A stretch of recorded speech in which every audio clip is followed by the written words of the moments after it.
திருமாவளவன் அவர்கள் அதிமுகவும் பாரதிய ஜனதாவும் இணக்கமா இல்லைன்னு நீங்க கண்டுபிடிச்சீங்களா? உங்களுக்கு டாக்டர் பட்டம் கொடுத்தோம். எங்களுக்கும் எங்க கூட்டணி கட்சிக்கு இணக்கம் இல்லைன்னு சொல்வதற்கு நீங்க யார்?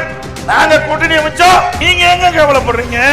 எங்களுக்கு விருப்பம் பாரதிய ஜனதா கட்சியோட கூட்டணி. சொல்லு, சத்தமா சொல்லுங்க. தாயின் காது செவி கிழிஞ்சிரும். திருமாவளவன் அவர்கள் விடுதலை சிறுத்தை கட்சியை சேர்ந்தவர். அவர் பேசுறார் அதிமுகவும் பாரதிய ஜனதாவுக்கும் இணக்கமா இல்லைன்னு நீங்க கண்டுபிடிச்சீங்களா? உங்களுக்கு டாக்டர் பட்டம் கொடுத்தோம். நோபல் பரிசா கொடுத்துடலாம். எங்களுக்கும் எங்க கூட்டணி கட்சிக்கு இணக்கம் இல்லைன்னு சொல்வதற்கு நீங்க யார்? வந்து பாருங்க, அதிமுக பாரதிய ஜனதா கட்சி நாங்கெல்லாம் ஒன்றாத்தான் இருக்கிறோம். ஆனா உங்களுக்குள்ளதான் கருத்து வேறுபாடு இன்றைக்கு வெளிப்பட்டுக் கொண்டிருக்கிறது.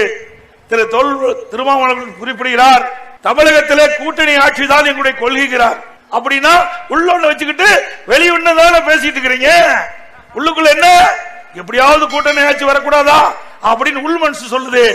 வெளியில இல்ல இல்ல இப்பெல்லாம் கூட்டணி ஆட்சிக்கு வாய்ப்பு இல்ல அப்படின்னு அவரே பதில் சொல்றார். இரண்டு கருத்தையும் திரு திருமாவளவன் அவர்களை குறிப்பிடார். நாங்க சொல்லல, அவர் சொன்னதா இங்க சொல்றோம். ஆக உங்க கூட்டணிக்குள்ளதான் மிகப்பெரிய குழப்பம் காணப்படுகிறது. அதிமுக ஆட்சியில் அப்படி இல்ல. நாங்க கூட்டணி அமைச்சோம், மத்திய உள்துறை அமைச்சர் வந்தார், எங்க கூட்டணிக்கு அதிமுக தலைமை தாங்கும் என்று குறிப்பிட்டார். எங்கள் கூட்டணி வெற்றி பெற்ற பிறகு அதிமுக ஆட்சி அமைக்கும் என்று குறிப்பிட்டார்.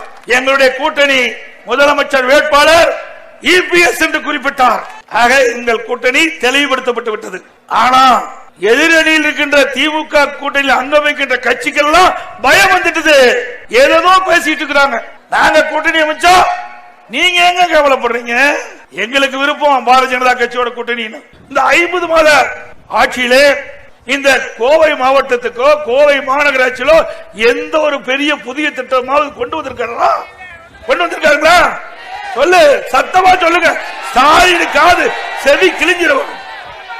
கொண்டு வந்திருக்காரா? அப்புறம் எப்படி ஓட்டு கேட்பாரு மக்கள்கிட்ட? வந்து செஞ்சிருந்தா தானே மக்கள் நினைப்பாங்க.